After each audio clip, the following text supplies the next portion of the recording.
Anne Marie. Okay, so let's cover what we're going to do for today here. Okay, your English 3, you're still going to read Preparing to Read on page 270. Create the reader's notebook to complete while reading. You'll finish off your vocabulary development sheet as usual. And like I said in the past, if you can draw pictures on it, great. If you can't, hey, don't even worry about it. That'll be fine, you know. When I was a children's pastor many years ago, Okay. my daughter, who's about your age, Okay. This time round, you're going to be reading about the Declaration of Independence. And do you know what that document represents, Anne Marie? Well, it's some sort. Well, think about it. Think about the last word, independence. What does independence mean to you? and we're very tall, but they're one of those trees that I don't have know a the real exact short definition trunk of independence, and they just but branch out. basically So little kids just love to climb them. being your own person. And so she was Okay, yeah. So think about and the secretary. independent woman. You know, I'm an independent person. So, exactly. So you get to do. So you're on. Basically, you're on your own, right? Okay. So So is that what it comes off from Just I like, read yeah, from my I daughter's pastor, it's from fine. that Henry Cares like that. Mhm. that You know, we it's became okay. independent from the British? yes. Oh, So when we declared independence, who do we break away I from? love the like, Great Britain. Great Britain. But at that time, there wasn't a Great Britain. There was only England. Yeah. So, and we were and what were we to England before that? We were a colony from England at that time frame. So when we finally got upset with them, we decided to declare what? Independence, you know? And so what happened after that? After we declared our independence? We became our own nation. Exactly. Good job. Excellent.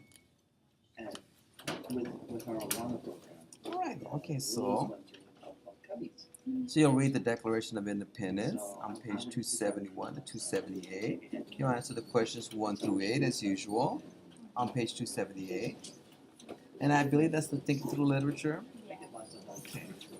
And we're going to still continue our argumentative essay, except we're going to have two small twists, I should say.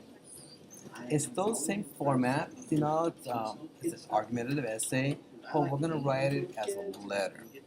Have you ever written letters? Yeah. Okay. How do you address your letter? The heading, like who it's to. Okay, yes. I remember when I took typing class, I remember we wrote like letters and then you print them out. Yes. I remember how to do that. Okay. So if you were writing a letter, say to your grandmother, you would say, "Dear grandmother," you know. So if you were writing a business letter to somebody that you didn't know who that was, you would say to a generic term like, "To whom it may concern," you know. And so, but in this case, we know who we're going to write the letter to, and I'm going to read off the prompt to you. The Teen Coalition for Digital Freedom has asked you to represent their organization regarding the issue of internet piracy. Writing multi-paragraph argumentative letters to concerned stakeholders, and these are the stakeholders: the artists, the consumers like yourself that buys music, record and film producers, legal representatives, etc., that argues either your support or opposition to the prosecution of individual acts of online piracy. So make sure you address potential opposing viewpoints, and that's the second twist that we talked about in your letter, and support your claim with information from sources you have examined. And you did a fabulous job last time when you mentioned your sources, you know, especially the musician's rant, you know, and then the copyright law, and that actually made your claim really strong. So, and I was quite proud of that, you know, and everybody really enjoyed your essay. So, okay, so they're giving you 4 pages to write it on. That doesn't mean 4 pages worth of writing, you know. So most letters should be brief and concise, you know. So you want to get to the point really quick, you know, because nobody wants to read a 10-page letter. You know, you want to get your information out in a brief manner. So you want to try and keep your letters short, you know, but you still want to make your points, you know. So you're still going to have what's in the beginning? An introduction, and in the middle is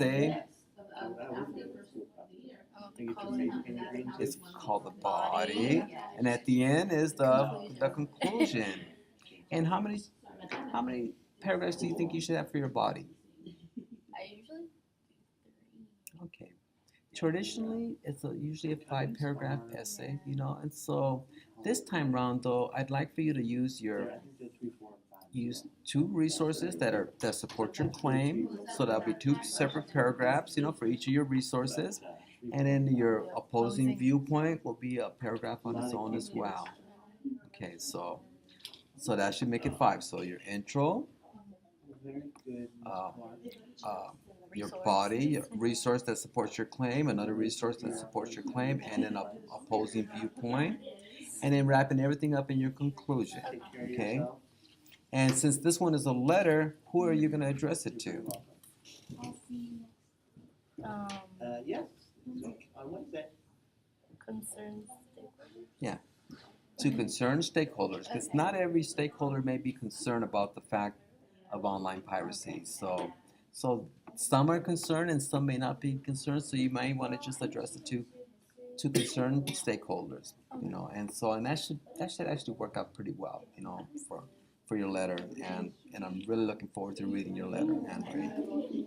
And basically, keep the same format of what you've been doing, give credit to where you get your information from that supports your claim, and just add that one opposing viewpoint.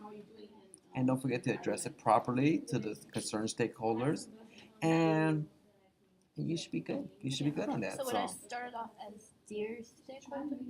You want to remember it's not like a love Yeah, letter it's or letter to a formal. family, so it's a business letter. So you want to say to concerned stakeholders, and just keep it brief and simple, So to concerned stakeholders, and then you start off your introduction, You state your claim in your introduction, and then your body, you're gonna support your claim with your resources, and then you're gonna add an opposing viewpoint, and then you're gonna tie it all together as in your conclusion.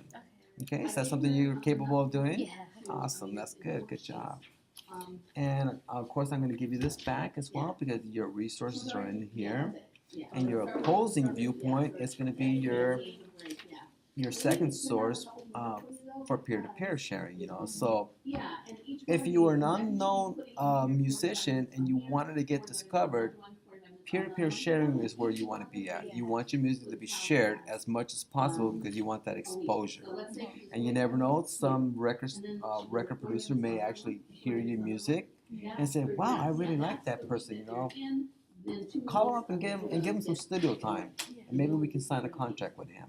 And so if you're a struggling artist, you want your stuff shared for free.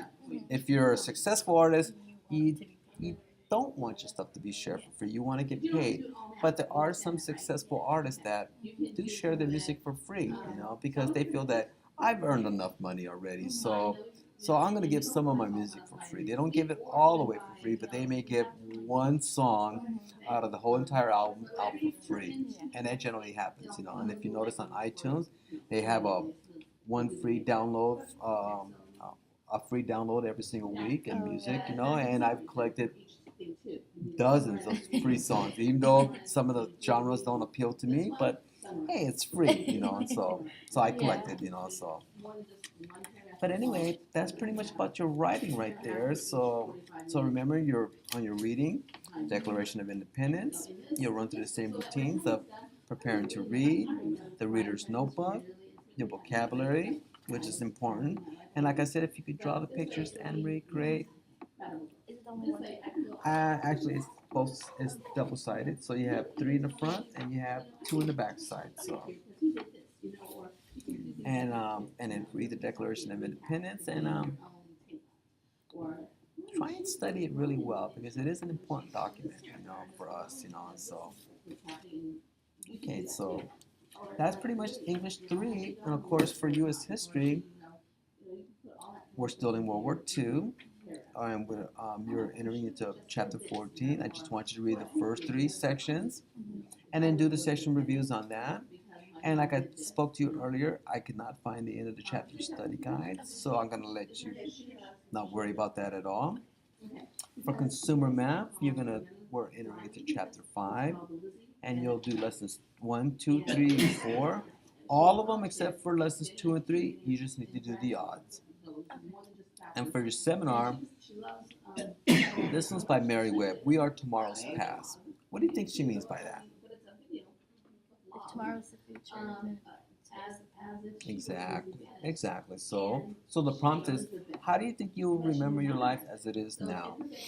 Imagine you are 50 years old. Write a letter to your grandchildren explaining what life was like when you were young.